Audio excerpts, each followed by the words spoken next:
आदि बनाउन सक्छु। यो भने कसको? यो परिभाषा कसको?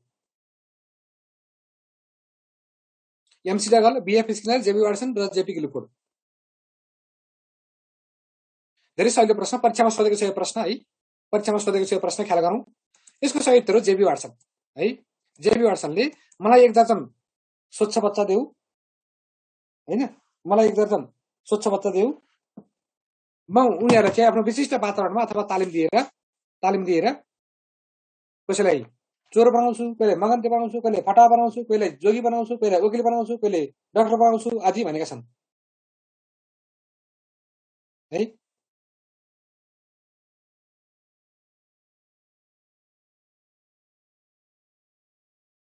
ल अब यसको बारेमा केही स्किनर पढेको थिएँ अरे, कहाँ पढ्नुभयो स्किनर?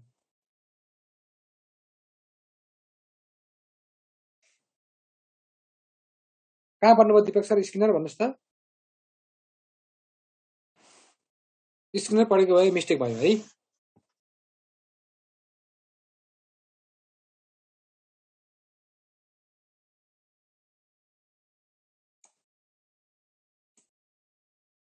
ल अब ठिक छ, केही छैन, अब सत्सङ्ग हुन्छ नि है। ल अब यसको बारेमा केही जानकारी हेरौँ।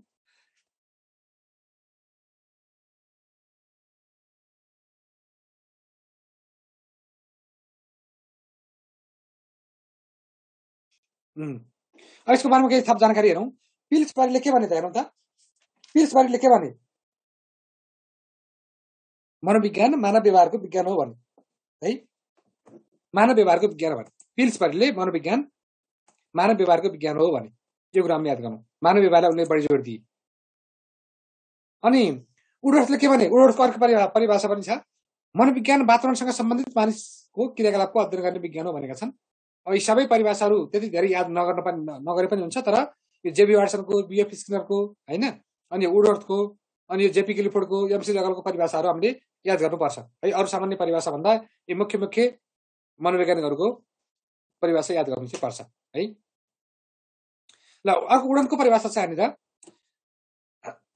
ल आन्तरिक चेतन अनुभूतिहरू, संवेदना, भावना, विचार, अठोट जस्ता विषयमा अध्ययन गर्ने शास्त्र भनेको मनोविज्ञान हो भनेको छ है। वुडनले जुन चाहिँ आन्तरिक विषयवस्तुहरू छन्, अनुभूतिहरू छन्, विचार भावनाहरू छन्, तिनीहरूको अध्ययन गर्ने शास्त्र चाहिँ मनोविज्ञान हो भन्ने परिभाषा वुडनको रहेको छ है। ल यहाँ थोरै बीएफ स्किनरको परिभाषा छ। मनोविज्ञानले परिस्थिति अनुसार मानिसले देखाउने सबै प्रतिक्रियाको अध्ययन गर्छ। प्रतिक्रिया भन्नाले मानिसका सबै किसिमका क्रियाकलाप, समायोजन, अनुभव भन्ने बुझिन्छ भन्ने परिभाषा बीएफ स्किनरको रहेको छ है। यो कुरा पनि हामीले याद गरौँ।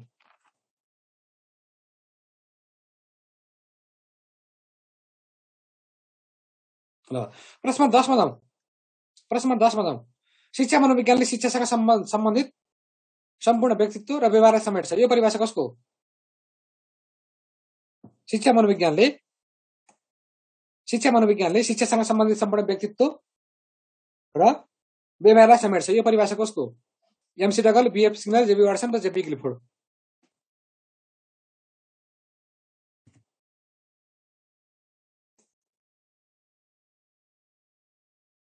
ल प्रश्न 10 को सही उत्तर चाहिँ बीएफ स्किनर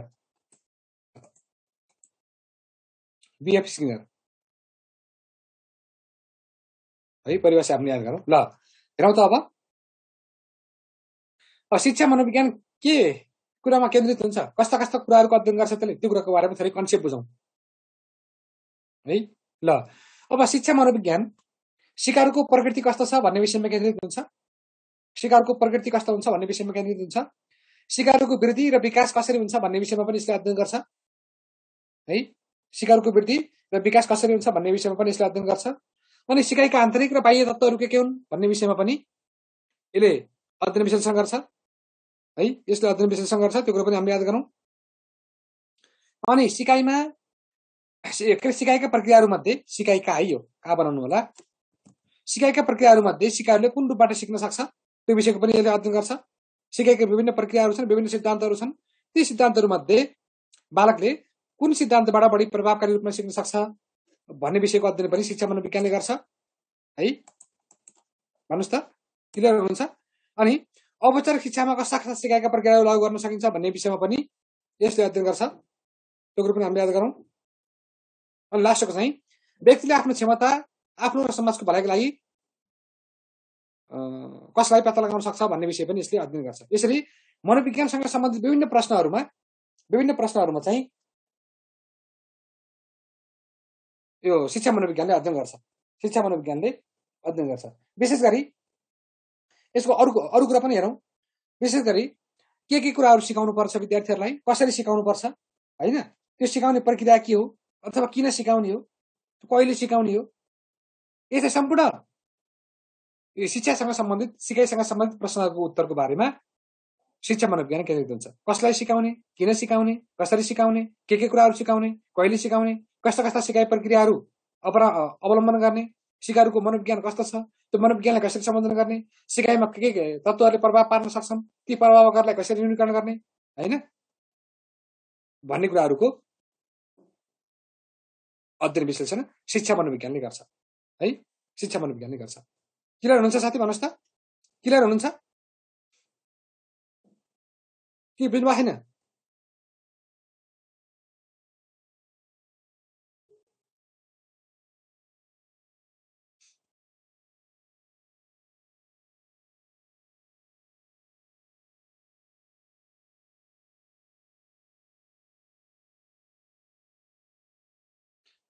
ल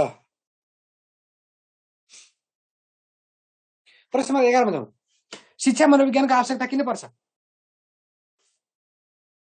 शिक्षा मनोविज्ञानको आवश्यकता किन पर्छ? अहिले मैले भनिसकेको छु, सर्टकटमा मैले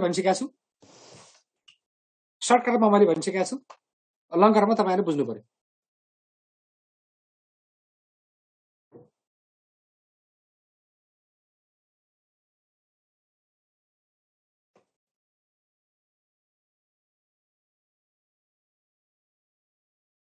ल कक्षा कोठामा सिकाइको स्वरूपबारे बुझ्न अनि सिकारुका विकासात्मक अवस्थाका विशेषताहरू पहिचान गर्न अनि सर्वदृश्य सामग्रीको प्रयोग गरी सिकाइले प्रभावकारी बनाउन र माथिका सबै। कति सजिलो प्रश्न है, कति सजिलो प्रश्न। ल यसको सही उत्तर चाहिँ माथिका सबै। यसको सही उत्तर चाहिँ माथिका सबै।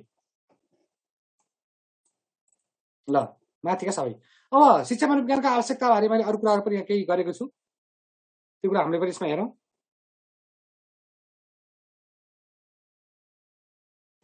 हेरौँ त, सिकाइरुका सिकाइजन्य समस्या पहिचान गरी समस्या समाधान गर्नका लागि पनि शिक्षा मनोविज्ञानको आवश्यकता रहेको छ। अनि सिकारुको सामूहिक क्रियाकलाप बुझ्न सिकारुले कसरी सामूहिक प्रक्रियाबाट सिक्न सक्छन्, सामूहिक क्रियाकलापबाट सिक्न सक्छन् भन्ने विषयमा पनि अध्ययन शिक्षा मनोविज्ञानले गर्छ। अनि सिकारुका अनुशासन सम्बन्धी समस्या समाधान गर्न पनि सहयोग पुर्याउँछ है। अनि प्रभावकारी शिक्षण विधिको पहिचान गरी त्यसको प्रयोग गर्नका लागि पनि यसको आवश्यकता रहेको छ। त्यस्तै गरी सिकारुको मानसिक अवस्थाको जानकारी लिन, पाठ्यक्रम तथा पाठ्यपुस्तक विकासमा सहयोग गर्न, शैक्षिक योजना निर्माण तथा त्यसको प्रभावकारी कार्यान्वयन गर्नका लागि अनि सिकारुको व्यक्तिगत भिन्नता पहिचान गरी सही अनुकूल शिक्षण सिकाइ प्रक्रियालाई अगाडि बढाउन पनि शिक्षा मनोविज्ञानको आवश्यकता छ भन्ने कुरा हामीले बुझौँ। सर्टकटमा के बुझौँ भने के सिकाउने, किन सिकाउने, कसरी सिकाउने, कसरी यो विद्यार्थीको वैयक्तिक भिन्नतालाई सम्बोधन गर्ने, सिकाइ प्रक्रियालाई वैज्ञानिक र व्यवहारिक कसरी बनाउने भन्ने विषयमा अध्ययन चाहिँ शिक्षा मनोविज्ञानले गर्छ। त्यसैले शिक्षण सिकाइमा शिक्षा मनोविज्ञानको आवश्यकता छ भन्ने कुरा हामीले त्यसको कन्सेप्ट त्यसरी बुझौँ। परीक्षामा जस्तो प्रश्न आए पनि मिल्न सक्छ है त।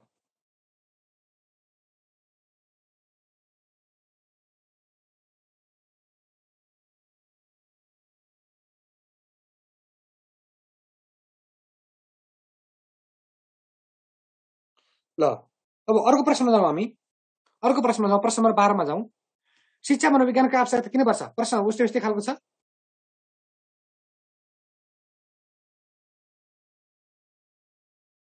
छवटा कलाई मन्त्र मान्ने र त्यसपछि अरू कुरा जस्तो शिक्षण विधिको कुरा त्यो कसरी भन्नेमा आयो हैन, अनि त्यो बाह्र मनोविज्ञानको सम्बन्धको कुरा आयो, कक्षा कोठा व्यवस्थापनको कुरा आयो, लगायतका सबै प्रक्रियाहरूका एउटा कक्षा कोठाभित्र जे जे कुरा आवश्यक पर्छन् ती सबै आवश्यक पर्ने सम्पूर्ण पक्षहरूको बारेमा अध्ययन शिक्षा मनोविज्ञानले गर्छ भन्ने कुरा हामी क्लियर हुनु पर्यो है।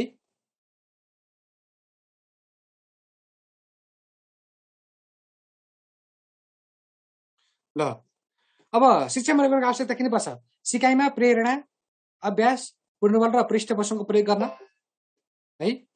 पृष्ठपोषणको प्रयोग गर्न यसको आवश्यकता छ, कुरा हामीले बुझ्नु पर्यो है। अनि बालबालिकाहरूमा सकारात्मक र समालोचनात्मक चिन्तन विकास गर्न भनेको छ। अनि नवीन तथा सिकारु मैत्री शिक्षण प्रविधि प्रयोगमा जोड दिन भनेको छ। र घमा चाहिँ माथिका सबै भनेको छ। सजिलो प्रश्न, माथिका सबै है, माथिका सबै। ल यसको अरू आवश्यकता के छ त? जस्तो व्यक्तिलाई सामाजिक समायोजनमा सघाउन अथवा बालबालिकालाई विद्यालयमा समायोजन हुन सिकाउन पनि शिक्षा मनोविज्ञानको आवश्यकता छ। कुरा एउटै हो, जे भने पनि कुरा एउटै हो है। अनि प्रजातान्त्रिक तरिकाले सिक्ने र सिकाउने अवस्थाको सिर्जना गर्नका लागि, अतिरिक्त क्रियाकलापको निर्माण र प्रयोगमा सहयोग गर्नका लागि, अनि सिकाइ उपलब्धिहरू मापन गर्ने सिप तथा ज्ञानको विकास गर्नका लागि पनि शिक्षा मनोविज्ञानको आवश्यकता छ। सञ्जीव सर, परीक्षामा ठ्याक्कै यही नै प्रश्न आउँछ, यस्तै खालको उत्तर आउँछ भन्ने भएको भए त ठ्याक्क 50वटा क्वेसन पढ्यो बस आनन्द हुन्थ्यो है। ठ्याक्कै यही आउँछ नि फिक्स छैन, त्यसैले यस्तै आउन सक्छन् कि भनेर बनाएका क्वेसनहरू हुन्। यिनै मध्येबाट कुनै क्वेसन फस्छ। जस्तो अस्ति मैले गण्डकी प्रदेशको क्वेसन 67 हेरेँ र मैले त्यो गण्डकी प्रदेशको प्रासको लागि बनाएको एउटा प्रदेश प्राविधिक सहायक विशेषाङ्क भनेर मेरो बजारमा आएको थियो पोर्टल पब्लिकेसनबाट।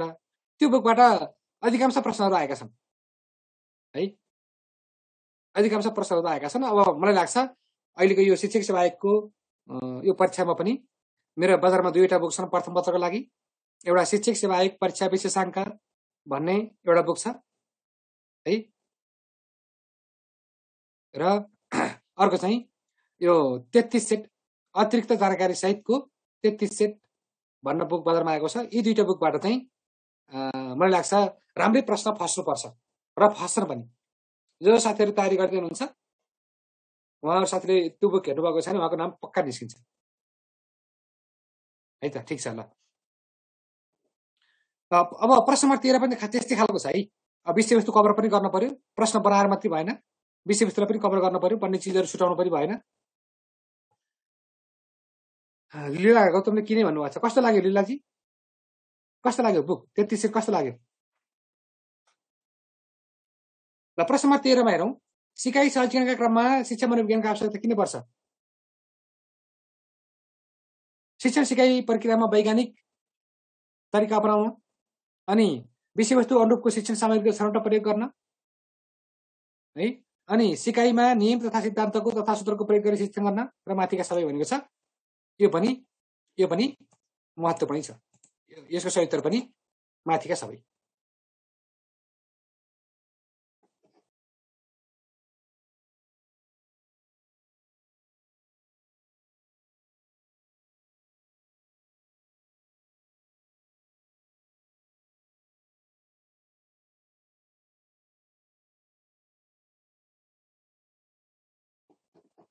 ल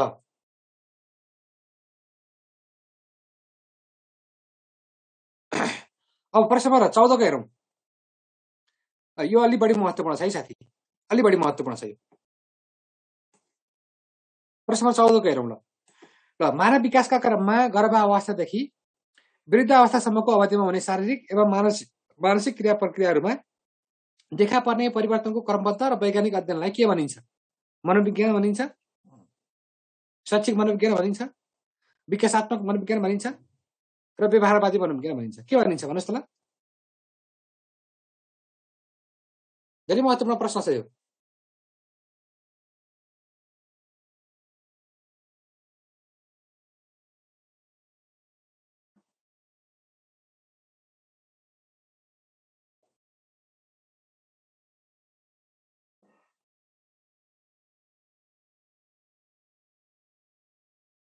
ल यसको सही उत्तर हो विकासात्मक मनोविज्ञान भनिन्छ है।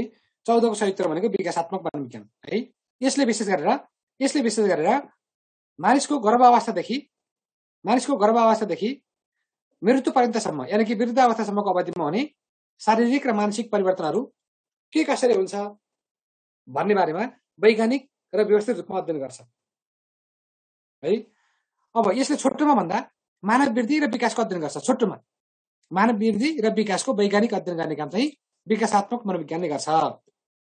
अथवा गर्भावस्थादेखि वृद्धावस्थासम्मको अध्ययन गर्ने काम चाहिँ यो विकासात्मक मनोविज्ञानले गर्छ है, विकासात्मक मनोविज्ञानले गर्छ है। अनि यसले मानव वृद्धि र विकासलाई प्रभाव पार्ने पक्षहरूको बारेमा पनि अध्ययन गर्छ है। कुरो बुझ्नुभयो? मानव वृद्धि र विकासलाई के कस्ता कुराहरूले प्रभाव पार्छन् भन्ने कुराको पनि विकासात्मक मनोविज्ञानले अध्ययन गर्छ है। अनि गर्भावस्थादेखि मृत्यु पर्यन्तसम्मको अवधिमा हुने शारीरिक र मानसिक क्रिया प्रतिक्रियाहरूमा देखा पर्ने परिवर्तनको पनि यसले अध्ययन गर्छ है। शारीरिक र मानसिक क्रिया प्रतिक्रियाहरूमा देखा पर्ने परिवर्तनको क्रमिक र वैज्ञानिक अध्ययन गर्ने काम चाहिँ विकासात्मक मनोविज्ञानमा हुन्छ। त्यो कुरो पनि हामीले ख्याल गरौँ है। अनि अर्को विकासात्मक मनोविज्ञानले मानिसको विकासात्मक अवस्थामा देखा पर्ने आकृति, तौल, उचाइ, धारणा, भाषिक विकास, सामाजिक विकास, सुखीपना, दुखीपना, रुचि, सोचाइ, चिन्तन, मनन, दुःख, सुख लगायतका सम्पूर्ण कुराहरूको अध्ययन गर्ने काम विकासात्मक मनोविज्ञानले गर्छ है। कुरो बुझ्नुभएको छ? मानिसको जन्मेदेखि मृत्यु पर्यन्तसम्म हुने सम्पूर्ण प्रकृतिका घटनाहरू, क्रिया प्रतिक्रियाहरू, सोचाइ, चिन्तन, भाषिक विकास, नैतिक विकास, शारीरिक विकास, मानसिक विकास लगायतका यावत पक्षहरूको अध्ययन गर्ने काम चाहिँ विकासात्मक मनोविज्ञानले गर्छ भन्ने कुरा हामीले याद गर्नु पर्यो। र त्यसै अनुसार कन्सेप्ट बुझेपछि त्यसै अनुसार जस्तो प्रश्न आए पनि मिलाउन सक्नुपर्छ है। कामना डाङ्गीले चाहिँ सर हजुरको बुकमा एजुकेसनको मात्र छ कि अरू कोर्स पनि छ भन्नुभएको छ? सबै छ। सेट भनेपछि सबै हुन्छ साथी, बुकमा पनि सबै छ। बुकमा टङ्क केसी र मेरो नाम छ है। अनि मणिराज सर पनि हुनुहुन्छ र सेटमा चाहिँ टङ्क केसी र मेरो नामबाट सेट आएको छ है। अझै पनि समय छ साथी, अझै पनि झन्डै 17-18 दिन समय छ, पढ्न मजाले भ्याइन्छ। तपाईँले त्यो सेट बुक ल्याउनु भयो भने लगभग 1 हप्तामा पढेर भ्याइन्छ। सुरुदेखि अन्त्यसम्म 1 हप्तामा पढेर भ्याइन्छ। एकदम पातलो छ बुक, त्यति धेरै मोटो पनि छैन। पढ्नुभयो भने परीक्षामा नाम निस्किनेसम्म पढिन्छ। ल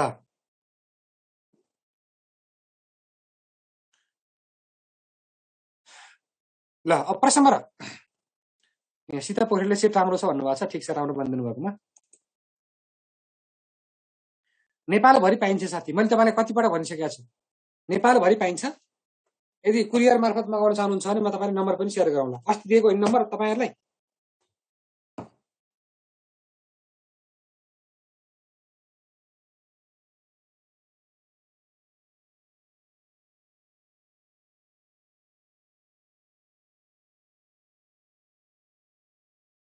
ल बुक बजारमा पाइएन भन्ने साथीहरूको लागि नम्बर टिप्नुहोस्, कुरियर मार्फत आउँछ।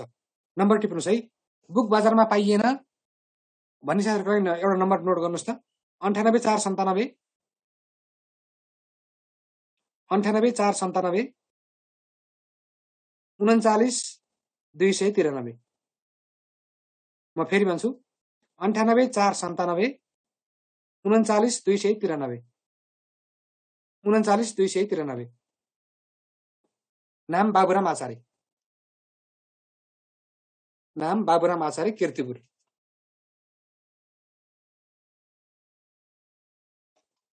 ल अब नम्बर नसोध्नुहोस् है। ल प्रश्न नम्बर 15 हेरौँ। हर्लकका अनुसार विकासात्मक मनोविज्ञानका उद्देश्य कति छन्? हर्लकका अनुसार विकासात्मक मनोविज्ञानका उद्देश्य कति छन्? 4वटा, 5वटा, 6वटा, 7वटा?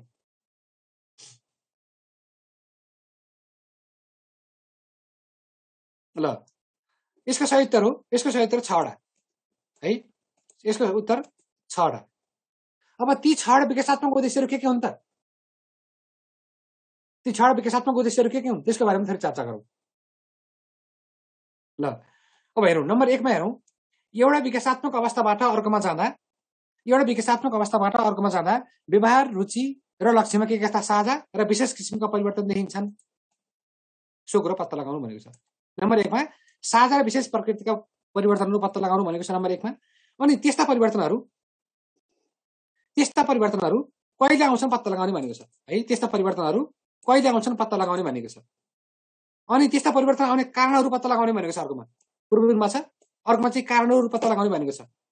अनि त्यस्ता परिवर्तनले मानव व्यवहारमा कसरी प्रभाव पार्छन् कि पार्दैनन्, कसरी पार्छन् पत्ता लगाउनु भनेको छ। अनि त्यस्ता परिवर्तनहरूले त्यस्ता परिवर्तनहरू भविष्यवाणी गर्न सकिन्छ सकिन्न, पूर्वकथन गर्न सकिन्छ सकिन्न, त्यसको बारेमा अध्ययन गर्नु भनेको छ। अनि त्यस्ता परिवर्तनहरू व्यक्तिगत हुन् अथवा सर्वमान्य हुन्, यानि कि कुनै व्यक्ति विशेषमा मात्रै देखिन्छन् अथवा संसारका सबै व्यक्तिहरूमा देखिन्छन् भन्ने विषयको अध्ययन गर्ने काम चाहिँ यो विकासात्मक मनोविज्ञानले गर्छ है। यति छवटा विषयवस्तुहरूको अध्ययन गर्ने काम चाहिँ विकासात्मक मनोविज्ञानले गर्छ भन्ने कुरा मनोवैज्ञानिक हर्लकले प्रस्तुत गरेकी छिन् है। ल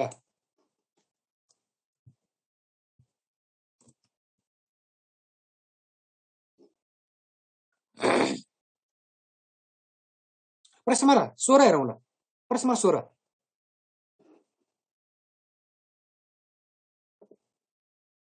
16 हेरौँ। सामान्यतया मानव वृद्धि भन्नाले के बुझिन्छ? सामान्यतया मानव वृद्धि भन्नाले के बुझिन्छ? शारीरिक परिवर्तन, गुणात्मक परिवर्तन, मानसिक परिवर्तन र संवेगात्मक परिवर्तन। यस्तै खालको आउँछ परीक्षामा।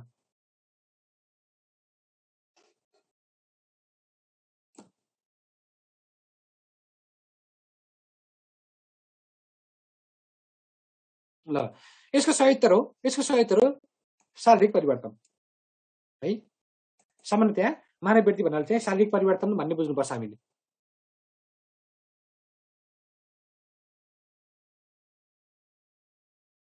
है। त्यहाँ घ भन्नुभएको छ, संवेगात्मक परिवर्तन भन्ने अप्सन दिनुभएको छ। ठिक छ, अलि राम्रोसँग अध्ययन गर्नु होला साथीहरू। ल अब त्यसो भए मानव वृद्धिको अर्थ के हो त? मानव वृद्धि भनेको के, त्यसको बारेमा थोरै चर्चा गरौँ। मानव वृद्धि भनेको के,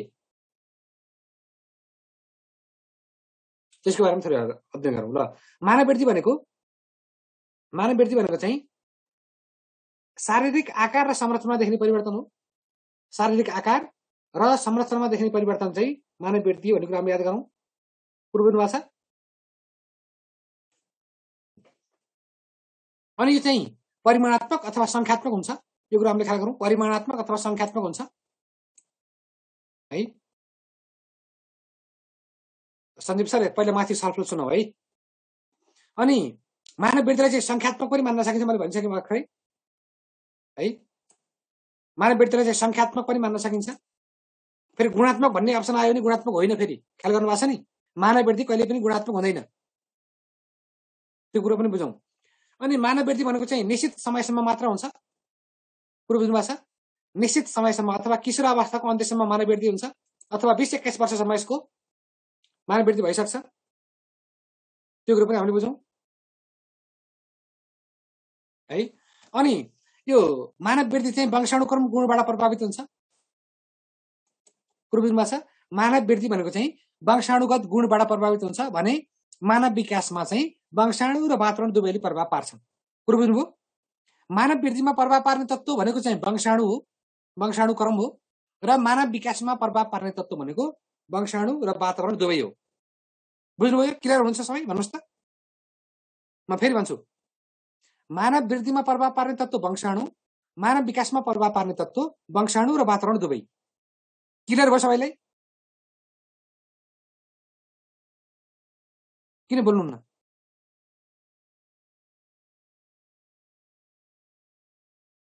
इक्जाममा यस्तै प्रश्न झुक्क्याउँछ हामीलाई, त्यही भएर मैले क्लियर गर्न सोधेको कारण त्यही हो। इक्जाममा यस्तै खालको प्रश्न आउँछ, झुक्क्याउँछ, तर झुक्किनु भएन। अब ल अब चाहिँ यो मानव वृद्धि चाहिँ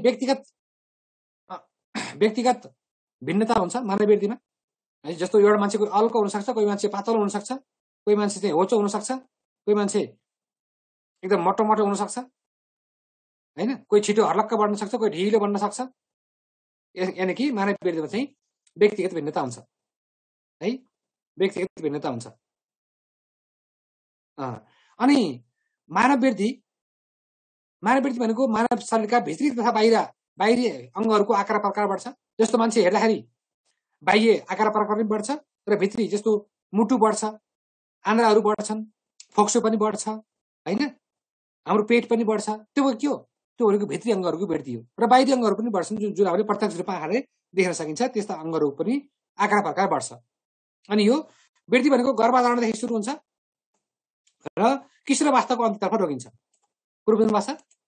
मानव वृद्धि चाहिँ गर्भधारणदेखि नै सुरु हुन्छ र 20-21 वर्ष अथवा किशोरावस्थाको अन्त्यतिर। ठ्याक्कै यसको फिक्स डेट छैन है, कोही अलि छिटो पनि रोक्न सक्छ, कोही अलि ढिलो पनि हुन सक्छ। जे होस्, हामीले बुझ्ने भनेको 20-21 वर्ष अथवा किशोरावस्थाको अन्त्यतर्फ रोकिन्छ भन्ने कुरा हामीले यसमा बुझ्नु पर्यो है।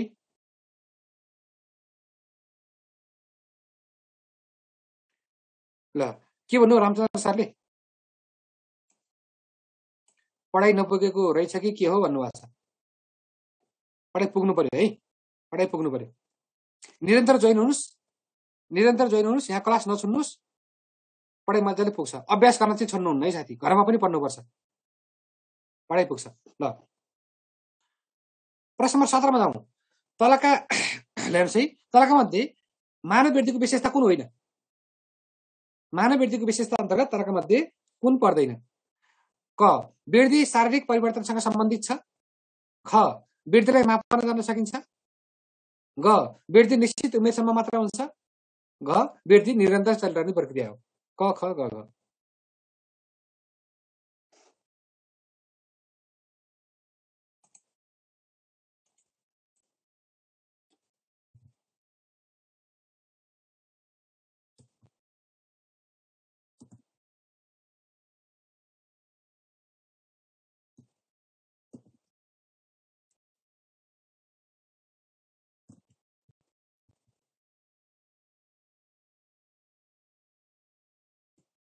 ल यसको संयुक्तहरु चाहिँ मानव वृद्धि चाहिँ निरन्तर चलिरहने प्रक्रिया हो। यो चाहिँ मैले अघि भर्खरै भने तपाईहरुलाई, मानव वृद्धि कहिले पनि निरन्तर चल्दैन, यो चाहिँ निश्चित अवधिमा रोकिन्छ है, अथवा किशोर अवस्थाको अन्त्यतिर रोकिन्छ भनेको थिएँ नि तपाईहरुलाई, याद गर्नुभयो? यही मिल्दैन। र अब मानव वृद्धिको थोरै चर्चा गरौँ। मानव वृद्धिको अर्थको बारेमा मैले अगाडि भनिसकेँ। यो मानव वृद्धि चाहिँ शिशु अवस्थामा यौवन अवस्थामा अलि बढी हुन्छ है। शिशु अवस्थामा र यौवन अवस्थामा अलि बढी हुन्छ। अनि मानव वृद्धिमा चाहिँ पीयूष ग्रन्थीको प्रभाव बढी पर्छ है। मानव वृद्धिमा पीयूष ग्रन्थीको प्रभाव बढी पर्छ। वृद्धि चाहिँ विकासको पूर्वाधार हो। यदि मानव वृद्धि नभइकन विकास सम्भव छैन। 3 वर्षको बच्चालाई गाडी चलाउन दिएर हुन्छ? साइकल चलाउन दिएर हुन्छ? हुँदैन नि। ऊ साइकल धान्न सक्ने उसँग शारीरिक संरचना विकास भयो कि हुँदैन? त्यो कुरा हामीले बुझ्नु पर्यो। अनि यो जुन मैले अहिले माथि 17 को अप्सन घ लगाएँ नि, त्यो चाहिँ मानव विकाससँग सम्बन्धित छ है। त्यो कुरा पनि हामीले ख्याल गरौँ। मानव विकाससँग सम्बन्धित छ त्यो। मानव विकास निरन्तर चलिरहने प्रक्रिया हो भन्ने कुरा हामीले बुझ्नु पर्यो। ल प्रश्न नम्बर 18 मा जाउँ। मानव विकासका सन्दर्भमा असान्दर्भिक कथन कुन हो? मानव विकासका सन्दर्भमा असान्दर्भिक कथन कुन हो?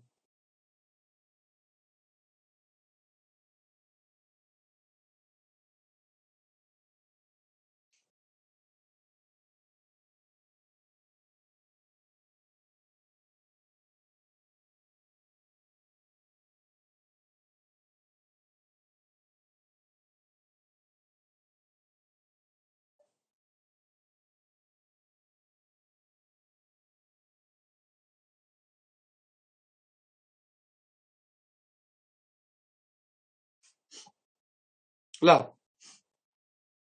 हेरौँ है साथी, हेरौँ नम्बर 18 को हेरौँ। ल परिपक्वता र सिकाइको परिमाणबाट हुने सकारात्मक परिवर्तन के हो? मानव विकास हो। अनि मानव विकास चाहिँ परिमाणात्मक र गुणात्मक दुवै किसिमको हुन्छ, त्यो पनि सही हो। अनि मानव विकास चाहिँ गर्भधारणदेखि सुरु भएर जीवनभर निरन्तर चलिरहन्छ। अनि मानव विकास चाहिँ प्रत्यक्ष देख्न र मापन गर्न सकिन्छ भनेको छ। कुन मिल्दैन? कुन मिल्दैन भन्नुहोस् त? यसको सही उत्तर चाहिँ घको मिल्दैन है। मानव वृद्धि चाहिँ प्रत्यक्ष देख्न र नाप्न सकिन्छ मानव वृद्धि चाहिँ, तर विकास चाहिँ सकिँदैन। त्यसैले त्यो असन्दर्भिक छ, मिल्दैन है। यो कुरा पनि हामीले बुझ्नु पर्यो। अब थोरै मानव विकासको बारेमा थोरै चर्चा गरौँ। मानव विकास भनेको चाहिँ गर्भधारणदेखि सुरु हुन्छ। मानव विकास भनेको गर्भधारणदेखि वृद्ध अवस्थासम्म अथवा जीवनभर चलिरहन्छ। अनि यता ख्याल गरौँ है, यता ख्याल गरौँ। मानव वृद्धिको परिचायक तत्त्व भनेको चाहिँ परिमाणात्मक परिवर्तन हो र मानव विकासको चाहिँ परिचायक तत्त्व भनेको गुणात्मक परिवर्तन हो। त्यो कुरा हामीले याद गरौँ।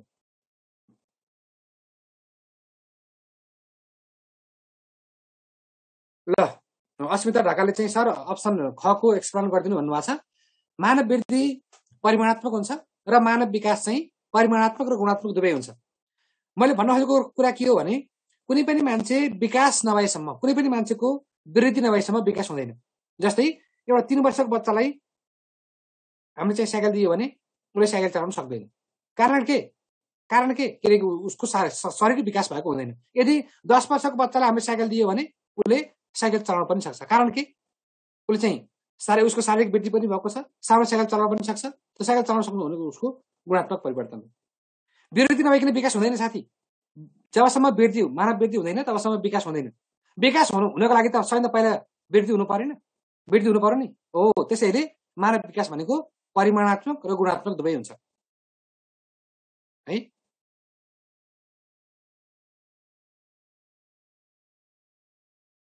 बुझ्नुभयो? वृद्धि नभइकन विकास हुन सक्दैन। पहिला वृद्धि हुन आवश्यक छ अनि बल्ल विकास हुन्छ। त्यसैले विकास भनेको परिमाणात्मक र गुणात्मक दुवै हुन्छ। क्लियर भयो? ल अनि मानव वृद्धिको प्रत्यक्ष सम्बन्ध भनेको परिपक्वतासँग हुन्छ भने मानव विकासको प्रत्यक्ष सम्बन्ध भनेको परिपक्वता र सिकाइसँग हुन्छ। यो कुरो पनि म थप्छु यहाँनिर। कुरो बुझ्नुभयो? मानव विकासको प्रत्यक्ष सम्बन्ध केसँग हुन्छ अरे?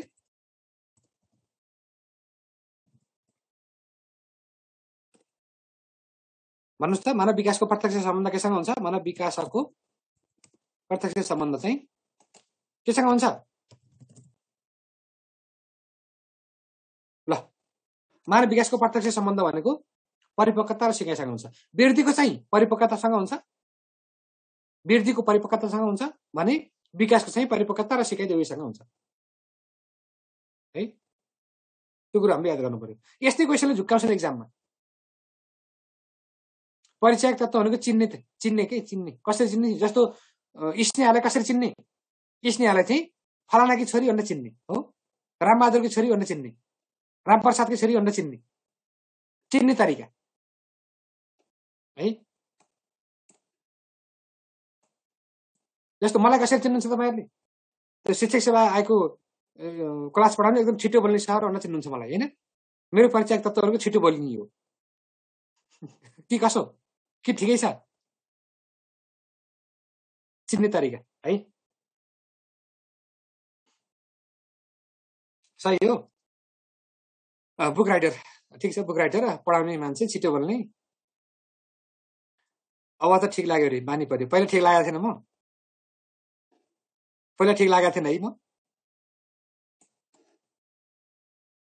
ठिक छ केही छैन, म ठिक लाग्नु परेन, मेरो पढाइ ठिक लाग्यो पुग्छ। बानी पर्छ, बानी पर्छ। बोली मनपर्छ भन्नुभएको छ।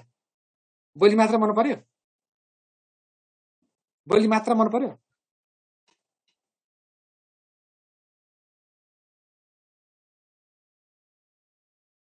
ल अब कुरोले चाहिँ मानव वृद्धिको यो मानव वृद्धिले चाहिँ संरचनात्मक र शारीरिक परिवर्तनलाई बुझाउँछ भन्ने परिभाषा पनि कुरोको रहेको छ। त्यो कुरो पनि हामीले याद गरौँ है।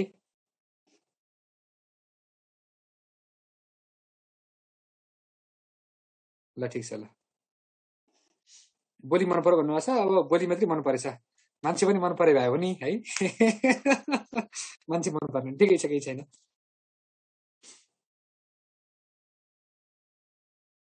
ल ठिक छ अनावश्यक गफ नगरौँ। कहिलेकाहीँ यसो फ्रेस पनि हुनुपर्छ। हिजो चाहिँ मुड अफ भएको थियो, आज चाहिँ ठिक छु।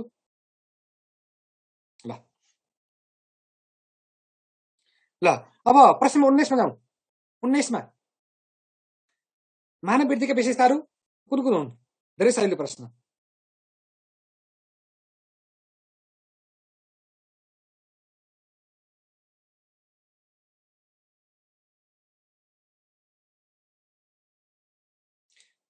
मानव विकासका विशेषताहरू कुन कुन हुन्?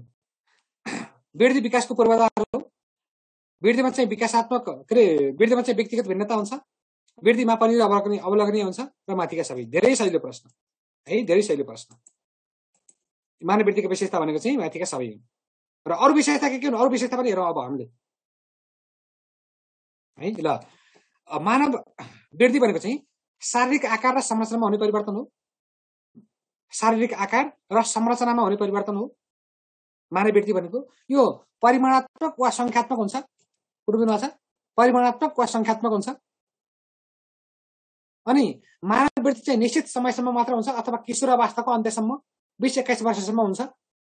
र मानव वृद्धिमा एउटा पीयूष ग्रन्थीले प्रभाव पार्छ। यो पीयूष भनेको ग्रन्थीको नाम है। जस्तो मेरो नाम कृष्ण भए जस्तै ग्रन्थीको नाम पीयूष ग्रन्थी हो। त्यसले चाहिँ एउटा वृद्धि हर्मोन निकाल्छ। वृद्धि हर्मोन निकाल्छ जुन हर्मोनको कारणले गर्दा मानव विकास हुन्छ है।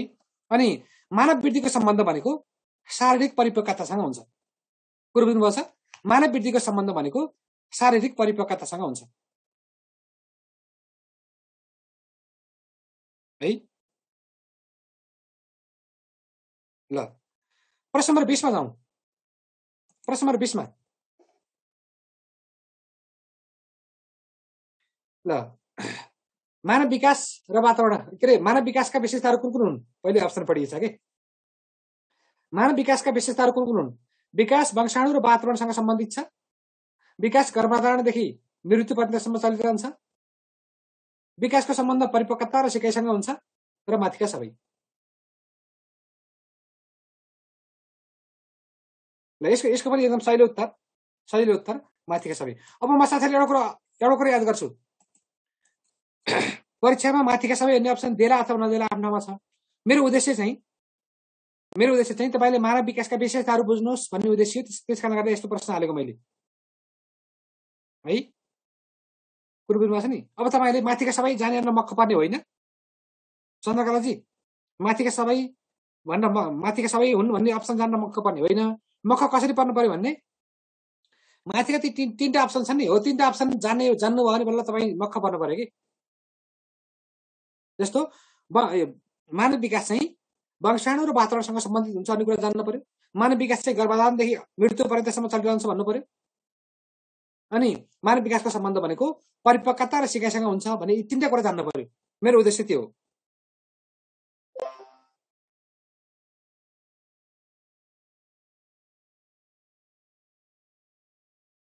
दीपक बोहराले के लेख्नुभयो यस्तो? सर एजुकेसनमा 8% मिलाउने आशमा छु भन्नुभएको छ। किन 8%? अरु 92% के गर्ने? दीपकजी के लेख्नुभएको यस्तो? के 80 लेख्नुभयो? 80 लेख्न खोज्नुभयो? जिरो टाइप गरेर छोड्यो। हामीले के कुरा ख्याल गरौँ भने 80 लेख्नु भएको छ ठिक छ। के कुरा ख्याल गरौँ भने उद्देश्य के लिने? उडु छुनु चन्द्रएका 100 मा 100 मिलाउने 100 मा 100 अङ्क ल्याउने गरी हामीले तयारी गर्नुपर्छ, प्रयास गर्नुपर्छ। अनि पो बल्ल एउटै टकाउँदै भने अलिक थोरै मिल्छ गरे। सुरुमै 80% मिलाउने भन्नुभयो भने त जान्छ फेरि उता 60-50 तिर। त्यसकारणले गर्दा 50 वटा क्वेशनमा 50 वटै मिलाउँछु भनेर तपाई जानु पर्यो कि।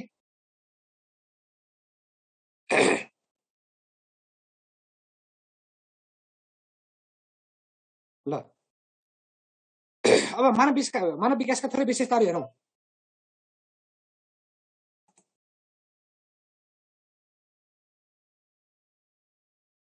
अब यहाँ सुरेन सरले एउटा अलि फरक खालको आफै बनाएको प्रश्न यहाँ उत्तर दिनुभएको छ।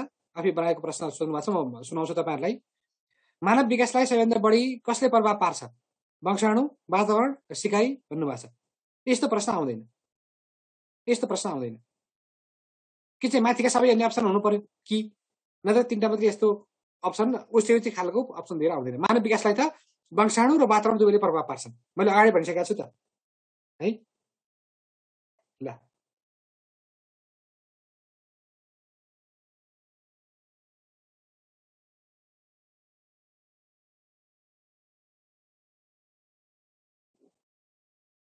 ल अब मानव विकासका विशेषताहरू हेरौँ।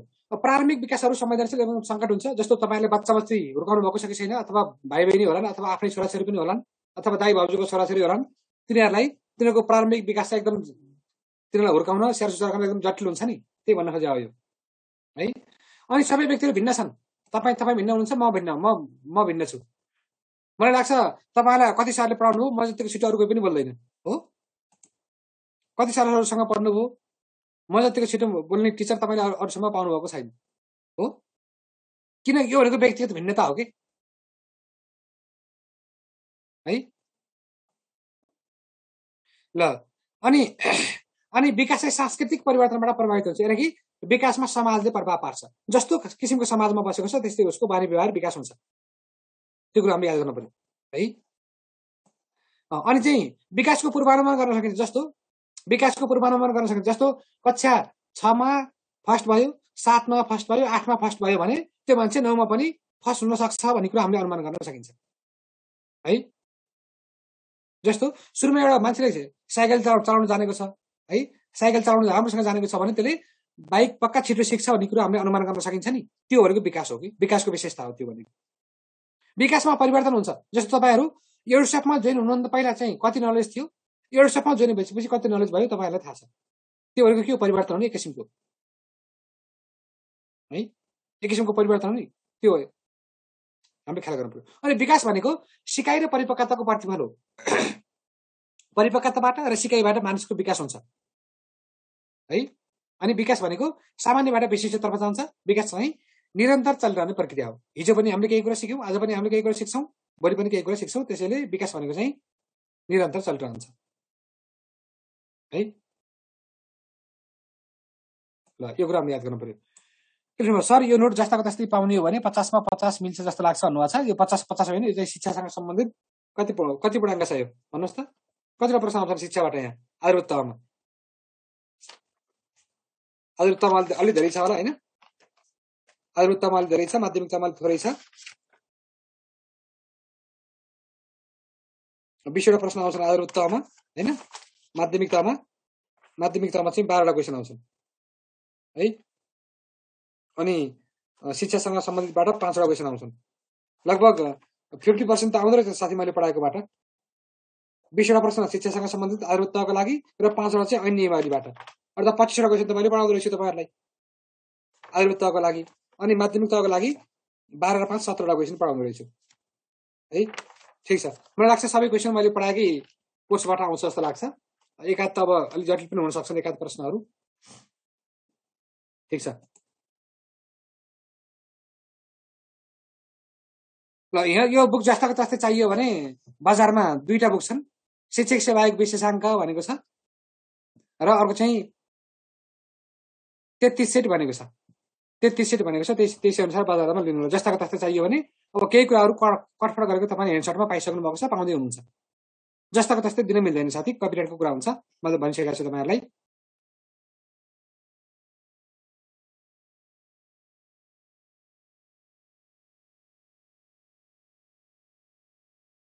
संविधान सन्तोष सरबाट ठीक छ ल ठीक छ 24 वटा प्रश्न ठीक छ मैले बुझेँ ल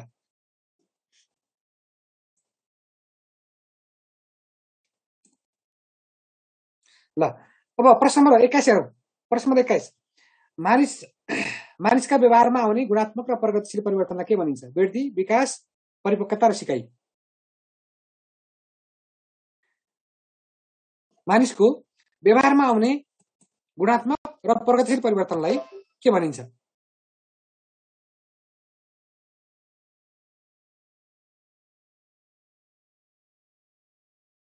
वृद्धि विकास परिपक्वता र सिकाइ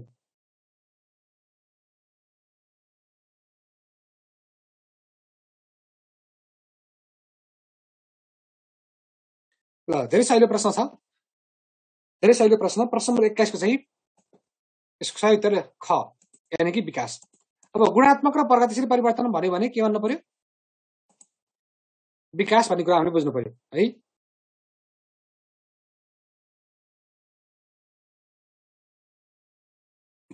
ल अब मानव विकासका विशेषताहरू हेरौं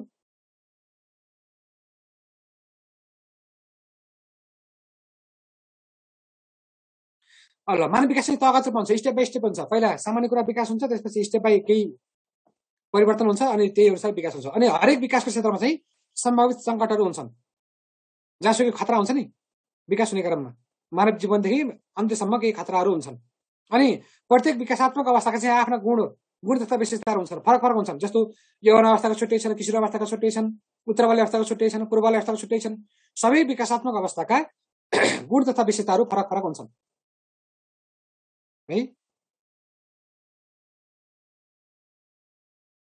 अनि प्रारम्भिक विकास पछि हुने विकास भन्दा बढी महत्त्वपूर्ण हुन्छ है पहिलाका विकास बढी महत्त्वपूर्ण हुन्छन् कि केटाकेटीहरूको विकास।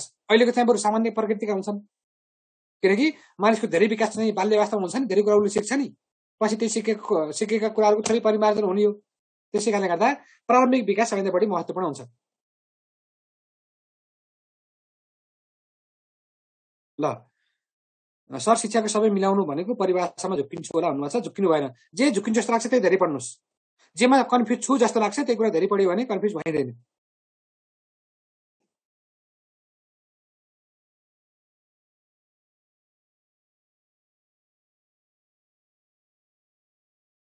परिमाणात्मक र गुणात्मक भन्यो भने, परिमाणात्मक भन्यो भने चाहिँ त्यो चाहिँ हामीले प्रत्यक्ष रूपमा नाप्न सक्छौँ, जोख्न सक्छौँ, तौलाउन सक्छौँ, त्यो कुरा हामीले बुझ्नु पर्यो। मानव वृद्धिसँग सम्बन्धित छ परिमाणात्मक भन्यो भने। अनि गुणात्मक मात्रै भन्यो भने विकास भन्ने कुरा जोड्नु पर्यो, अनि परिमाणात्मक र गुणात्मक दुवै भन्यो भने विकास भन्ने कुरा बुझ्नु पर्यो है।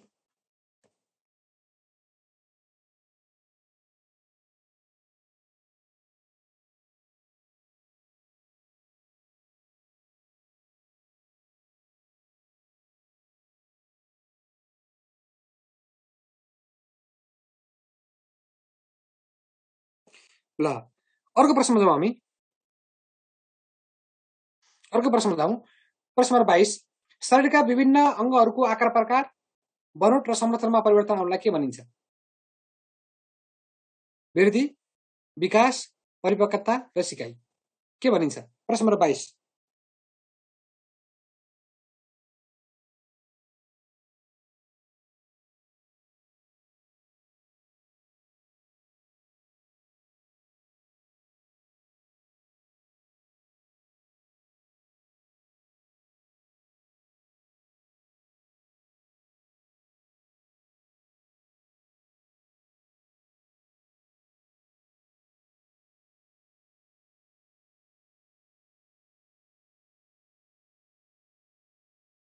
भन्नुहोस् त ल।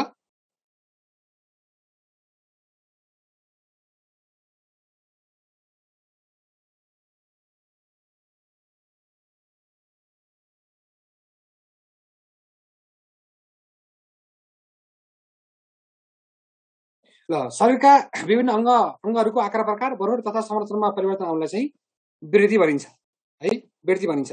वृद्धिको विशेषता के हुन् त? वृद्धिको विशेषता के हुन्? म त बोल्दैन है, अब मेरो कमेन्ट पढ्नुहुन्न अरे।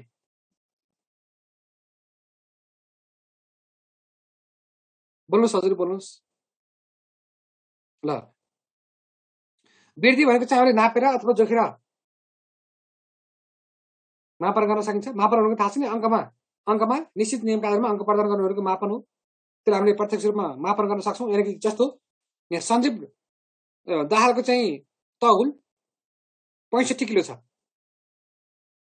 त्यो के हो? 65 किलो भनेको के हो? हामीले त्यसलाई अङ्क सङ्ख्यात्मक रूपमा प्रस्तुत गरियो नि, त्यो भनेको मापन हो है। यो कुरा हामीले बुझ्नु पर्यो, जुन चाहिँ परिमाणात्मक हुन्छ, जुन चाहिँ हामीले प्रत्यक्ष रूपमा मापन गर्न सकिन्छ, अङ्क प्रदान गर्न सकिन्छ। जस्तो 65 भनेको अङ्क हो नि, त्यो कुरा हामीले बुझ्नु पर्यो। अब यहाँ प्रभा यादव पनि 65 किलो हुनुहुन्छ, त्यो के हो? मानव वृद्धि हो भन्ने कुरा हामीले बुझ्नु पर्यो। अनि मानव वृद्धिको सम्बन्ध भनेको शारीरिक परिपक्वतासँग हुन्छ है, शारीरिक परिपक्वतासँग यसको सम्बन्ध हुन्छ। अनि वृद्धि अनुसार नै मानव विकासको ढाँचा निर्धारण हुन्छ है। वृद्धि अनुसार मानव विकासको ढाँचा निर्धारण हुन्छ। वृद्धिले संरचनात्मक र शारीरिक परिवर्तनलाई बुझाउँछ। यी दुईटा कुरा हामीले बुझ्नु पर्यो।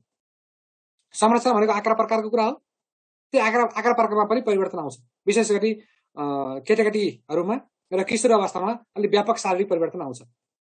विशेष गरी यौवन अवस्था र किशोर अवस्थामा केटाकेटीहरूमा बढी शारीरिक परिवर्तनहरू देखिन्छन् है, त्यो कुरा हामीले बुझ्नु पर्यो।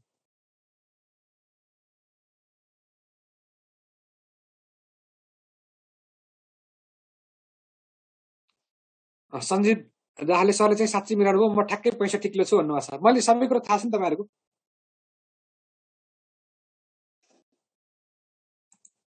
सबै कुरा थाहा हुन्छ नि। यत्रो तपाईँ अब क्लासमा भेट हुन लागि 2-3 महिना भइसक्यो, थाहा नपाएर हुन्छ?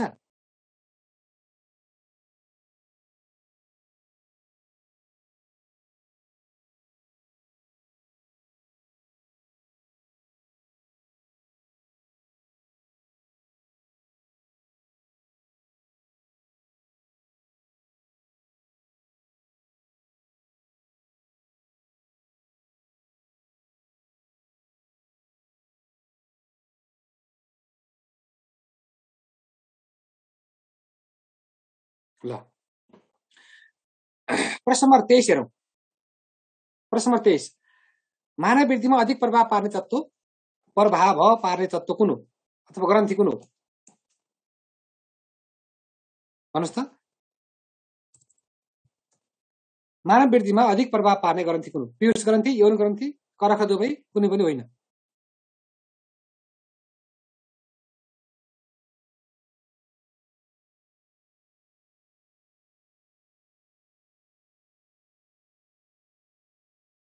ल यसको सही उत्तर हो पीयूष ग्रन्थि है।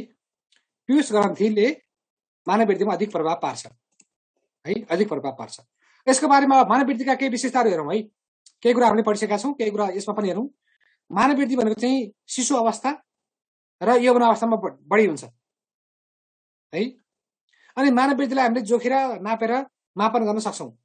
अनि मानव वृद्धि भनेको वंशाणुगत गुणबाट बढी प्रभावित हुन्छ। मानव वृद्धिमा पनि व्यक्तिगत भिन्नता पाइन्छ है। रामचन्द्रजी, यौन ग्रन्थिले यौन हर्मोन उत्पादन गर्छ, पूर्वमा छ यौन हर्मोन उत्पादन गर्छ।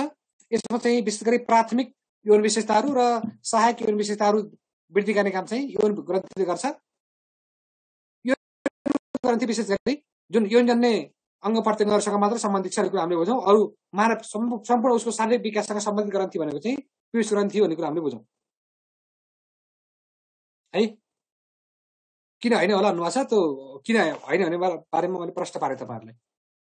ल अब वृद्धि चाहिँ विकासको पूर्वाधार हो। यदि मानव वृद्धि नभएसम्म मानव विकास सम्भव छैन, त्यो कुरो पनि हामीले बुझौँ है।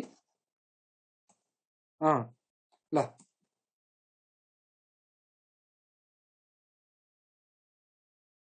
प्रश्न नम्बर 24मा जाउँ। प्रश्न नम्बर 24 एकदम व्यापक छ। प्रश्न नम्बर 24 एकदम व्यापक छ। ल मानव वृद्धि र विकासका सन्दर्भमा तलका मध्ये कुन भनाइ ठिक छैन?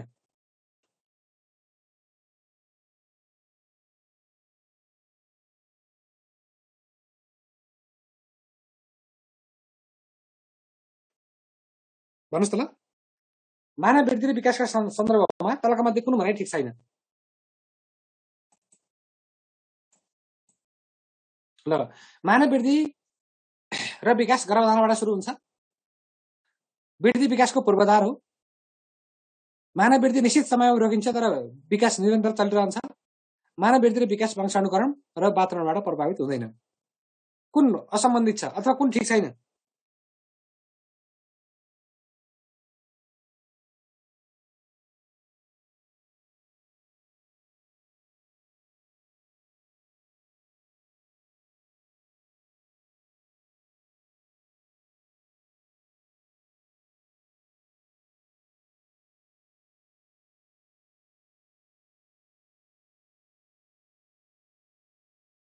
ल यसको सही उत्तर हो घ, प्रभावित हुन्छन् भन्ने त्यसको सही उत्तर है साथी। कुरो त्यसको सही, त्यहाँ प्रभावित हुँदैन लेखा छ।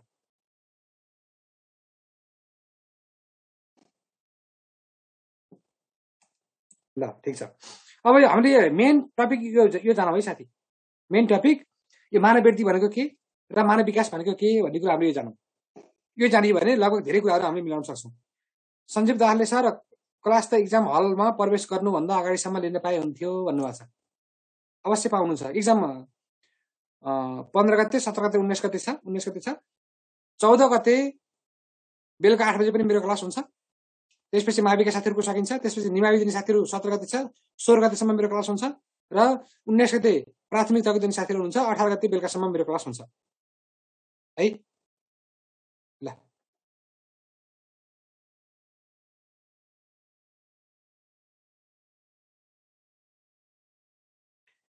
ल ठिक छ ठिक छ।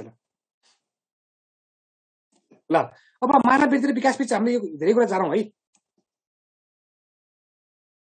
मानव वृद्धि र मानव विकास का बारेमा हामीले धेरै कुरा जानौँ। ल हेरौँ त। नम्बर 1 मा हेरौँ। ल नम्बर 1 मा मानव वृद्धि परिमाणात्मक र संख्यात्मक हुन्छ। जस्तै उचाइ बढ्नु, तौल बढ्नु, मोटाइ बढ्नु, कम्मर बढ्नु, हातखुट्टा बढ्नु, यी सबै के हुन्? मानव वृद्धिसँग सम्बन्धित छन् है। मानव वृद्धिसँग सम्बन्धित छन् भने मानव विकास भनेको गुणात्मक हुन्छ, परिमाणात्मक हुन्छ, जसका कारणले गर्दा शारीरिक, मानसिक, नैतिक, भौतिक, सामाजिक, संवेगात्मक, भाषिक पक्षको विकास हुन्छ। यो कुरा पनि हामीले याद गरौँ है, यो कुरा पनि हामीले याद गरौँ। अनि नम्बर 2 मा हेरौँ, मानव वृत्ति चाहिँ नापेर जोखेर मापन गर्न सकिन्छ भने मानव विकास चाहिँ निरीक्षण, अवलोकन तथा मूल्याङ्कनबाट थाहा पाउन सकिन्छ है। कुरो बुझ्नु भएको छ नि कि छैन? बुझ्नु पर्यो साथी, बुझ्नु पर्यो ल। अनि नम्बर 3 मा हेरौँ, मानव वृत्ति चाहिँ संख्यात्मक रूपमा मापनीय हुन्छ भने मानव विकास चाहिँ गुणात्मक रूपमा अवलोकनीय हुन्छ है। गुणात्मक रूपमा अवलोकनीय हुन्छ भन्ने कुरा पनि हामीले याद गर्न आवश्यक छ। नम्बर 4 मा हेरौँ, नम्बर 4 मा हेर्नुहोस् यता, नम्बर 4 मा हेर्नुहोस् ल। वृद्धि चाहिँ विकासको पूर्वाधार हो। जबसम्म वृद्धि हुँदैन तबसम्म विकास हुँदैन। विकास हुनको लागि चाहिँ विकास आवश्यक छ, वृद्धि आवश्यक छ भने मानव विकास भनेको सम्पूर्ण प्रकृतिका विकासात्मक अवस्थाहरूको एकीकृत रूप मानव विकास हो। जस्तै शारीरिक विकास, मानसिक विकास, शैक्षिक विकास, नैतिक विकास, भाषिक विकास, सम्पूर्ण प्रक्रियाको एकीकृत रूप हो भन्ने कुरा हामीले बुझ्नुपर्छ है। अनि मानव वृत्ति चाहिँ निश्चित समयमा रोकिन्छ भने विकास निरन्तर चलिरहन्छ है। अनि मानव वृत्तिको सम्बन्ध चाहिँ शारीरिक परिपक्वतासँग हुन्छ र मानव विकासको सम्बन्ध भनेको परिपक्वता र सिकाइ दुवैसँग हुन्छ है। परिपक्वता र सिकाइ दुवैसँग हुन्छ। अनि मानव वृत्ति भनेको चाहिँ वंशाणुक्रम गुणबाट विकसित हुन्छ भने प्रभावित हुन्छ भने मानव विकास चाहिँ वंशाणु र वातावरण दुवै पक्षबाट विकसित र प्रभावित हुन्छ है। नम्बर 8 मा हेरौँ, मानव वृत्तिमा चाहिँ व्यक्तिगत भिन्नता हुन्छ। विभिन्न अङ्गहरूको पनि वृत्तिमा फरकपन पाइन्छ हैन। अनि मानव विकास भनेको चाहिँ एउटा पूर्वकथनीय हुन्छ अथवा भविष्यवाणी गर्न सकिन्छ। विभिन्न पक्षहरूको विकास समन्वयात्मक रूपमा हुन्छ है। विभिन्न पक्षहरूको विकास समन्वयात्मक रूपमा हुन्छ भन्ने कुरा पनि हामीले बुझ्नु पर्यो। र यो टेबलमा के कन्फ्युज हुनुहुन्छ भन्नुहोस् त? यो टेबलमा के कन्फ्युज छ तपाईहरुलाई भन्नुहोस् त? टेबलमा के कन्फ्युज छ भन्नुहोस् त?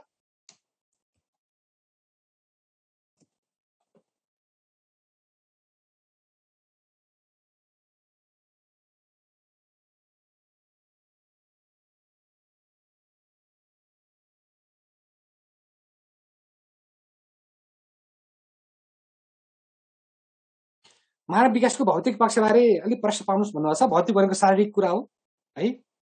यदि मानव वृद्धि नभएसम्म, उसको शारीरिक विकास नभएसम्म, शारीरिक वृद्धि नभएसम्म उसको विकास हुँदैन। विकास हुनको लागि त पहिला शारीरिक रूपमा वृद्धि हुनु पर्यो, परिपक्व हुनु पर्यो, अनि बल्ल उसको विकास हुन्छ। भौतिक पक्ष भनेको त्यही हो साथी, शारीरिक पक्षसँग सम्बन्धित छ भन्ने कुरा हामी याद गरौँ।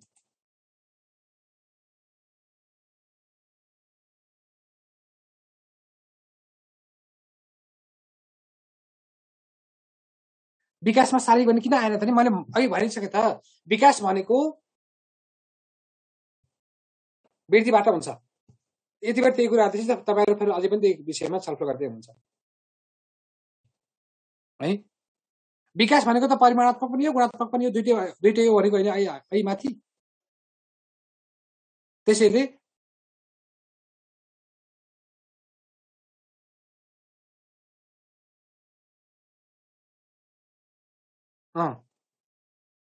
ठिक छ ल। सबै पक्ष के शारीरिक, मानसिक, संवेगात्मक, सामाजिक, नैतिक, भाषिक, बौद्धिक हैन, सबै पक्षको विकास भनेको मानव विकास हो। त्यो कुरा हामीले बुझ्नु पर्यो। कन्फ्युजन आवश्यकै छैन। बरु एक फेरि पढ्नुस् न यसलाई हेर।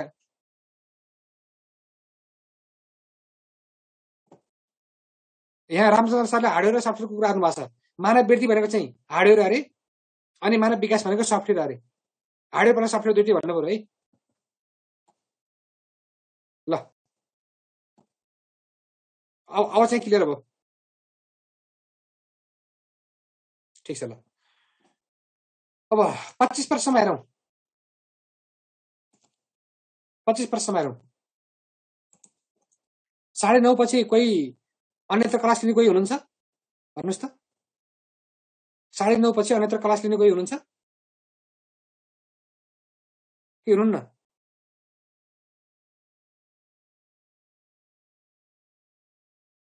सर साथीहरू घट्नु भएछ है। मैले एउटा इन्फर्मेसन दिन चाहे सर है, बिचमा डिस्टर्ब गरेँ, सरी। भोलि बिहान हाम्रो 5 बजे क्लास हुन्छ है, जीके को क्लास सन्तोष सरको। भोलि बिहान 5 बजे सबैजना साथीहरू सेम जुम आइडी पासवर्डबाट जोइन हुनु होला है। सर मैले डिस्टर्ब गरेँ है, कन्टिन्यू गर्न सक्नुहुन्छ हजुरले है। ठिक छ ल।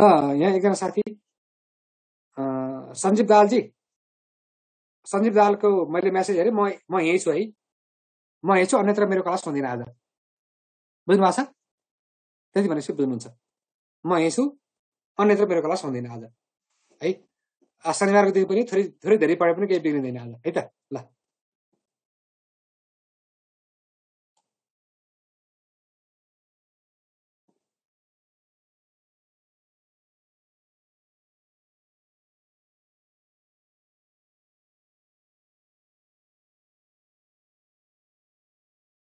म यहीँ छु, मेरो अन्यत्र लाइभ हुँदैन साथी। कस्तो बताउनुहुन्न तपाईँहरू? आज शनिबार हो नि। ल ठिक छ, अरू कुरा छोडिदिनुहोस्। ल प्रश्न नम्बर 25 हेरौँ। परिपक्वताका सन्दर्भमा कुन भनाइ ठिक छैन?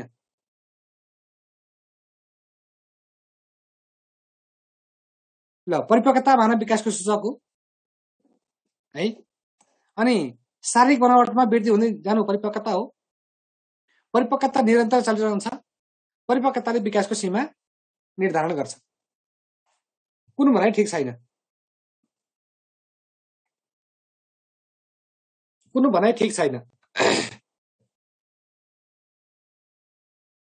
ल यसको सही उत्तर हो, कुन भनाइ ठिक छैन भन्दा परिपक्वता निरन्तर चलिरहन्छ, यो भनाइ ठिक छैन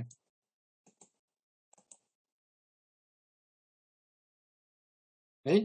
ल अपरिपक्वता भनेको के त? परिपक्वता भनेको मानव वृद्धि र विकाससँग सम्बन्धित छ। यदि मान्छे वृद्धि भयो र उसलाई केही कुरा विकास पनि भयो भने, उसमा केही शारीरिक, मानसिक, भौतिक हैन, बौद्धिक, नैतिक पक्षको विकास भयो भने बल्ल त्यो मान्छे परिपक्व हुन्छ। परिपक्वताका दुई आधार भनेको मानव वृद्धि र विकास हो। बुझ्नुभएको छ? परिपक्वताका दुईटा आधार भनेको मानव वृद्धि र मानव विकास दुवै हो है। अनि परिपक्वता चाहिँ स्वतः हुने प्रक्रिया हो, यसमा कुनै पनि अभ्यासको आवश्यकता पर्दैन है। ल सिकाइका लागि चाहिँ परिपक्वता आवश्यक छ, तर परिपक्व हुनलाई सिकाइ आवश्यक छैन। कुरो बुझ्नुभएको छ नि? केही नजान्ने मान्छे, जस्तो साइकल चलाउन नजान्ने मान्छे, पढ्न नजान्ने मान्छे पनि मान्छे परिपक्व भएर जिन्दगी चला बसेका छन् है। त्यो कुरो पनि हामीले बुझौँ। अनि मानव विकासको सम्बन्ध चाहिँ मैले भनिसकेको छु तपाईँलाई धेरै पहिलेदेखि। मानव विकासको सम्बन्ध परिपक्वता र सिकाइ एकैपटक हुन्छ है। परिपक्वता र सिकाइसँग मानव विकासको प्रत्यक्ष सम्बन्ध छ है। ल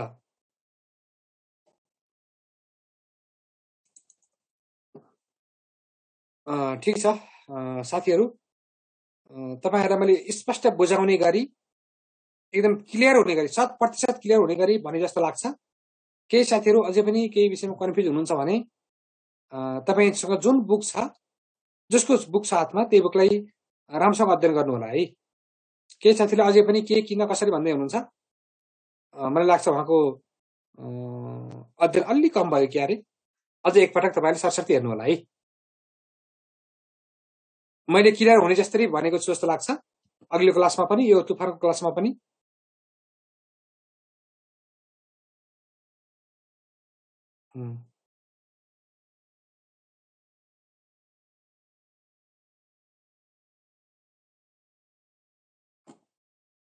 ठिक छ ल।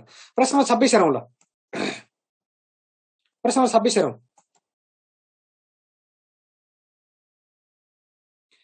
ल विकासले परिपक्वता र अनुभवको परिमाण स्वरूप आउने प्रगतिशील क्रमिक परिवर्तनलाई बुझाउँछ। यो परिभाषा कसको हो? विकासले परिपक्वता र अनुभवको परिमाण स्वरूप आउने प्रगतिशील क्रमिक परिवर्तनलाई बुझाउँछ, यो भने कसको हो?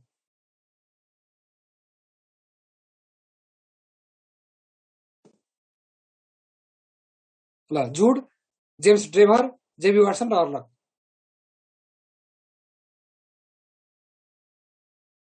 ल यसको सही उत्तर चाहिँ हर्लक है। यसको सही उत्तर चाहिँ हर्लकको परिभाषा हो यो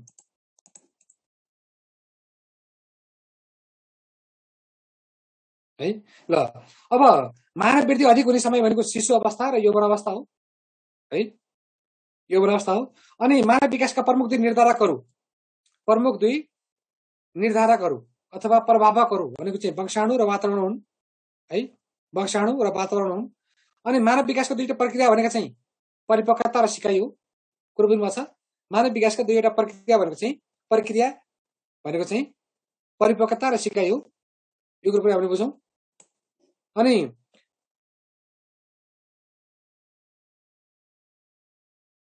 ल अनि यो 64 समूहको अथवा 60 समूहको बढ्दो प्रभाव चाहिँ धेरै प्रभाव चाहिँ किशोर अवस्थाका केटाकेटीहरूमा देखिन्छ। कुरो बुझ्नुमा छ? किशोर अवस्थामा धेरै समूह बनाएर हिँड्छन्। ग्याङ फाइट भन्ने हुन्छ नि, ग्याङमा कुनोतिर ग्याङ कसको ग्याङ भनेर हिँड्छन् नि साथीहरू स्कुलमा पढ्ने बेलाका। यो विशेष गरी किशोर अवस्थामा देखिन्छ बढी।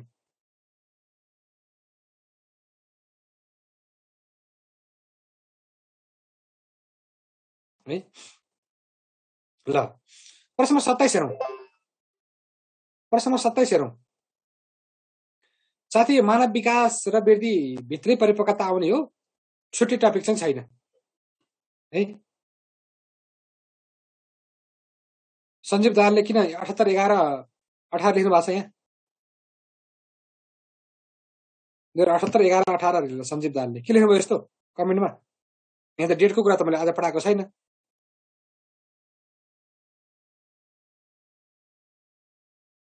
ल मानव विकासलाई यान्त्रिक प्रक्रिया मान्दै उत्तेजना र प्रतिक्रियाको रूपमा निरन्तर चलिरहने धारणा राख्ने सिद्धान्त कुन हो? मानव विकासलाई यान्त्रिक प्रक्रिया मान्दै उत्तेजना र प्रतिक्रियाको रूपमा निरन्तर चलिरहने धारणा राख्ने सिद्धान्त कुन हो? प्रश्न नम्बर 27 को अस्तिको गण्डकी प्रदेशको प्रश्नमा आएको क्वेसन यही हो। ख्याल गर्नुभएको छ? अस्तिको गण्डकी प्रदेशको प्रश्नमा आएको क्वेसन यही हो है। ल उत्तेजना र प्रतिक्रियाको सिकाइ सिद्धान्त भनेको के? त्यो भनेको चाहिँ व्यवहारवादी सिकाइ सिद्धान्त है। उत्तेजना र प्रतिक्रियाको सिकाइ सिद्धान्त भनेको व्यवहारवादी सिकाइ सिद्धान्त भन्ने कुरा हामीले ख्याल गर्नु है। ल अब शारीरिक वृद्धिद्वारा मानव विकास भनेको के भने त्यो बारेमा थोरै छलफल गरौँ।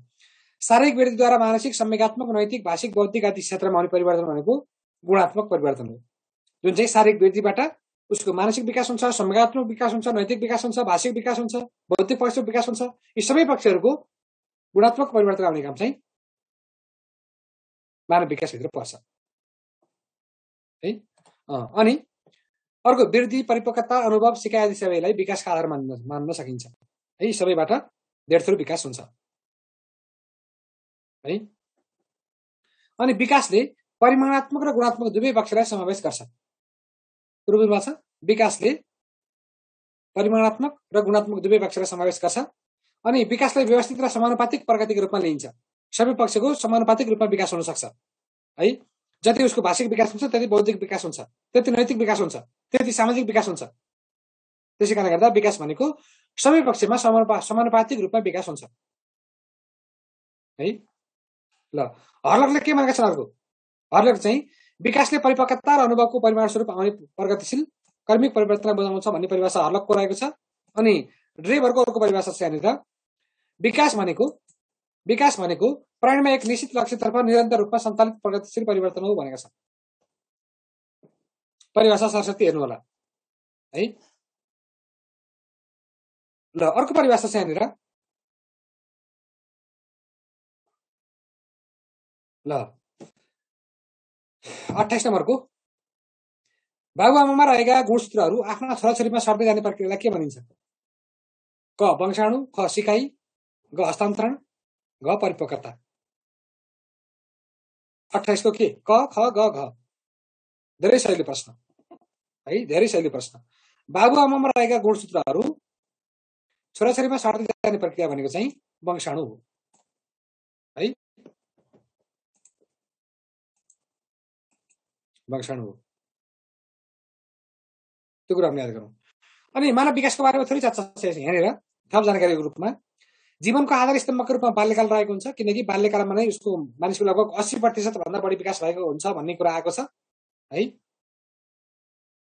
पछि चाहिँ बाँकी रहेको 20% हुन्छ, उसको जिन्दगीभर चाहिँ बाँकी रहेको 20% विकास हुन्छ र उसको बाल्यकालभित्रै 80% कुराहरूको विकास भएको हुन्छ भन्ने कुरा छ। त्यसैले मानव विकासको आधार स्तम्भ भनेको बाल्यकाल हो। यदि बाल्यकालमा हामीले राम्रो शिक्षा दीक्षा सोचाइ बाल्यकालमा विकास गराउन सकियो भने उसको जीवन पनि अवश्य राम्रो हुन सक्छ है। अनि विकासको ढाँचा निश्चित र भविष्यवाणी गर्न सकिने खालको हुन्छ। मैले अहिले इक्जाम्पल दिइसकेका छु। 6 मा फर्स्ट भएको विद्यार्थी, 7 मा फर्स्ट भएको विद्यार्थी, 8 मा पनि फर्स्ट भएको छ भने 9 मा पनि फर्स्ट हुने सम्भावना हुन्छ। त्यो एउटा भविष्यवाणी गर्न सकिने हामीले। जस्तो साइकल राम्रोसँग चलाउन जानेको छ भने त्यसले पक्कै पनि बाइक छिटो सिक्छ भन्ने कुरा हामी स्पष्ट हुन सक्छौँ हो।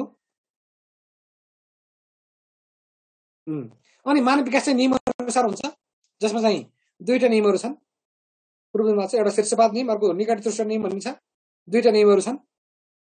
त्यो नियमको बारेमा हामीले फेरि पढ्छौँ। फेरि अर्को प्रश्नमा के भन्ने होइन, यहाँ भनिदियो भने एउटा चाहिँ शीर्षपात नियम, शिरबाट पाउतर्फ जाने। अर्को चाहिँ निकट दृष्ट नियम भनेको शरीरको केन्द्र भागबाट अन्यतर्फ फैलने।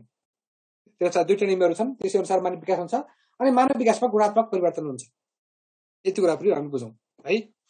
ल प्रश्न 29 हेरौँ। प्रश्न 29 हेरौँ र यो आजको अन्तिम प्रश्न पनि हो। आजको अन्तिम प्रश्न पनि हो।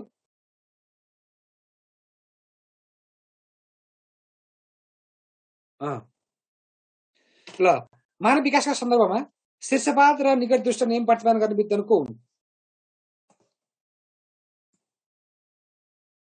यहाँ घ हो कि भन्नुभएको छ, त हो कि भन्न पाइएन क्या साथी। कसले यस्तो भनेको? सुरेन सर, घ हो कि भन्न पाइएन। घ हो भन्न पाइयो, त्यो कि भन्न पाइएन। कन्फ्युज हुनै पाइएन कि। यहाँ त कन्फ्युज भयो नि त, परीक्षामा त झन् कन्फ्युज भइन्छ। त्यस कारण त घ हो भन्नु पर्यो है। घ हो भन्नु पर्यो।